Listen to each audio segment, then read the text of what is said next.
Says Yes. Today I have my best friend Jenna with me. Jenna has been here for 2 years. I've been here for 3. We're gonna go through the major topics of living in the city, the goods, the bads. Cheers. Cheers. First, a big thing about living in a major city is transportation. How do you move around the city of Buenos Aires? There's so many annoying things about it here, but I still love it. In Chicago, you have an app and it tells you, this bus is arriving at this stop in 5 minutes. Now there kind of are apps. A little bit. And so you might be waiting at the bus stop for 30 minutes. The worst, walk up to the bus stop and 3 have just passed.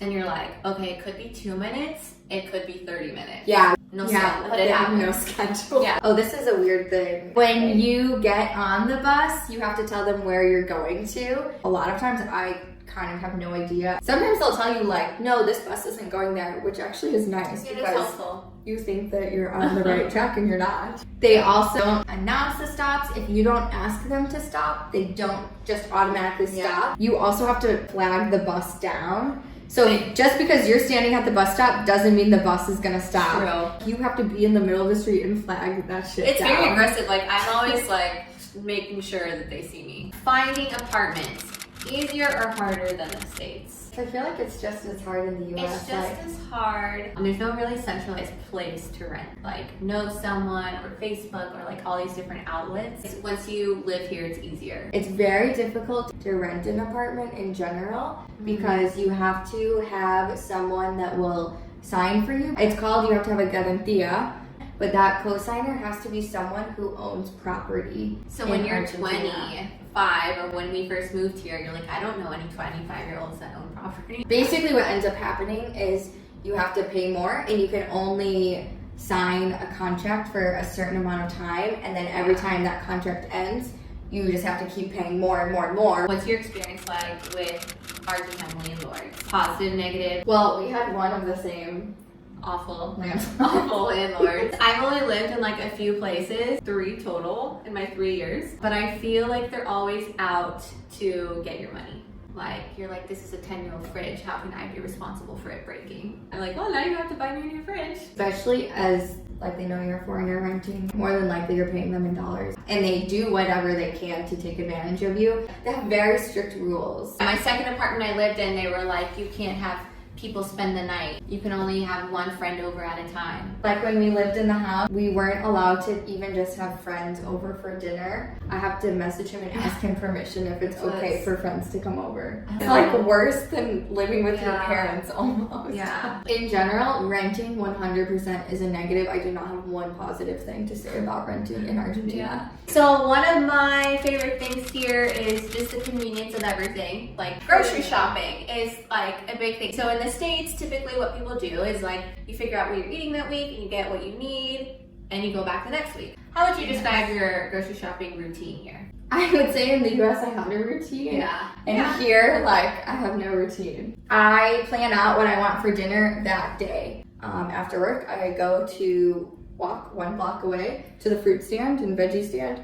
and get the vegetables that I need. It's not until that day where I'm like, what am I craving? Everything is nearby. One of the things that I love is I've been at my apartment for 2 years, and so I have the same stores that I go to all within 1 block. When you go in, they recognize you. It's a community. Your store people know you because you go every day or every other day. Yeah, you go every day. I only know their first name. The number one thing Jess will miss about living in Argentina is buying 200 peso bottle of wine. Any peso bottle. Currently we are drinking a Zucardi, which is one of the best wineries in Argentina. A bottle that was gifted to me, but it was about 500 pesos, which is equivalent to less than $5. So that is number 1 on my list of best things about Argentina. What's your favorite Argentine food? Wine isn't a food. Alfajores, I got sick of. I have to say provoleta. It's like such a unique Argentine thing, like grilled cheese. They cook it so perfectly. For me, empanadas are my favorite. For sure. And it's a good like snack. Like it can be a snack, it can be a meal, it can be drunk food, like it can be literally everything. The number one thing I miss is pickles. Yeah, there's like knockoff ones, like cucumbers. It tastes like a mushy cucumber that they like try to season. Like you get excited when you see like a new brand and you buy it and you're like, okay, no, still not the same. And it just like totally ruins your day how bad it is. Like, I do miss spicy foods. Like you find alternatives. You just make your own sauces, which leads us into like Argentines just completely hate spicy food. Ground black pepper is considered like a spice. Yeah. Went to my friend's house. She had made like chicken with some vegetables and just put like salt and pepper on it. And my other friend had a bite of it, Argentine, and she just was like, "It's so spicy, be careful, it's so spicy." And I was like, "Are you serious?" They don't marinate their meats either. It's just salt and pepper. The salt thing is a huge problem. They I don't over salt understand it. everything. Literally take the container of salt and just sit it with them. And they take a bite of the salad, pour more salt on it. I wouldn't even season a salad with No, salt. I wouldn't either. I wouldn't even think about it. How would you compare dating here? I'm in a committed 3-year relationship. Dating Argentines versus dating Americans. Have you ever gone on one date with an Argentine? No. Not even one? Not one. Rito came through my life quickly and I'm very grateful for it. I mean, I've experienced their aggressiveness. So like, did they pay on the first date? First, to find who you're going to date, you basically lower your standards. That's just how guys dress here. They basically dress the same as what was cool in middle school. Either t-shirts, like polos with huge logos. The washed out jeans. But in general, that's not just Argentines, that's kind of Latin everyone America. here in general now. For paying, Yeah. still, after 2 years, do not know what is normal and what I should be expecting. Like, I expect a guy to pay for me. At least, like, the first 2 dates. But my general consensus has been that I should at least pretend, at least be like, "Oh, how much was it?" They probably will, Yeah. or say like, "You'll get it next time" or something. Yeah. But I still don't know. Same Yeah, they basis. have different expectations Yeah. for me than if they went out with an Argentine. What kind of professions do they have? For the most part, I date people my age, but they all are still in school. And they started at the same time I started like 18, 19. And it's just normal. Realize that you can't judge them on that. Like, you haven't given up yet? I don't know. They take like 1 class a semester. Yeah, I think it's the school system though. I think it only allows them to take 3. But also, school is free here. But so most of the guys at 28 are like hopefully finishing their degree, but it's still like you don't expect to have a 28-year-old stable career-driven person. Yeah, and they all live with their parents. It's a bit And it's questionable. weird. I think that people say that they're aggressive here. And I don't like to say that they're aggressive, but they definitely are persistent. They just are so obsessed with you because you're from the US. You're like this exotic person. Yeah. It gets annoying sometimes. Like, they're so obsessed with you. It's great.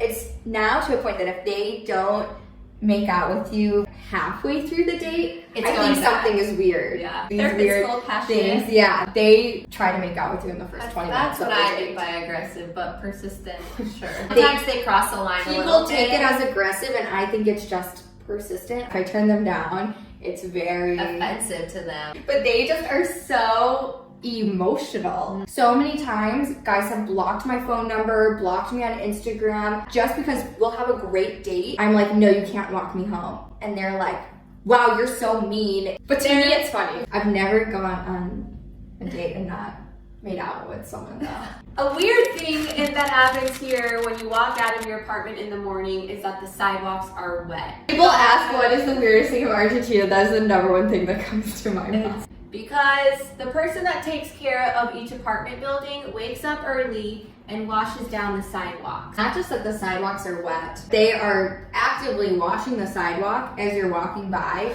They just keep going on their way and you True. have to walk around That's the street. true. Or the sidewalk is wet and the sidewalks here, the tiles I are was very gonna say that. uneven. And you step and it splashes you Yeah, back, exactly. and then your whole like foot's wet. It's every single morning. I appreciate that they're trying to keep it clean, but it does seem a little excessive. Argentines are not rule followers, but there is one thing that they will all collectively unite for, which is standing in a line. They're very orderly when it comes to standing in a line. When I first got here, I was so confused. Like, I didn't know how the transportation system worked, and I was like, why is there this long line on the curb? I just feel like in the States, people just huddle. Like, they just naturally form lines. You go to like an event or something, and there's just these lines of people just gathered around, and you're like, what is this line even for? It's like a habit. Yeah, and you have just no idea where it goes to, what it's for. Is it even a real line? Are you supposed to be in the line? People in the US get very annoyed and impatient waiting in lines. Here, it's almost like it's their hobby and they enjoy doing it. They like find like security in it. Something's gonna happen for me today. A lot of countries like Spain and Italy have siesta. You know that between 1 and 2 o'clock, businesses won't be open. But here, go to pay my bills, right? People like need to pay their bills on time. They just decide to be closed. Decide to go to lunch at a different time they went to lunch the day before. I have the one laundry place that I go to now. Honestly, never know what's going on with him. Yeah. They open at like 9:30, I think. I'll wait there like 20 minutes. I give them a half hour or an hour. If I know a business opens at 5, I don't go at 5. Everyone's delayed. Argentines in general, like if you tell them we're going to dinner at 10, they'll show up at 11:30 and like think that that's normal. But I have adapted to that, and I've adapted too. Like you, even if you apologize, like, oh, I'm sorry, I'm late. They're like, it doesn't matter. Who cares? Like, you're like, I don't even know what time it is. Yeah. Overall, I mean, living in Argentina, if you ever have the opportunity, recommend or not recommend? Recommend. Recommend. It's the best. It is the best. And you also have to be chill. You have to be adaptable. There's a lot of people, I think, that come here and they just can't get over it. And we have each other, which has been the best experience. Cheers.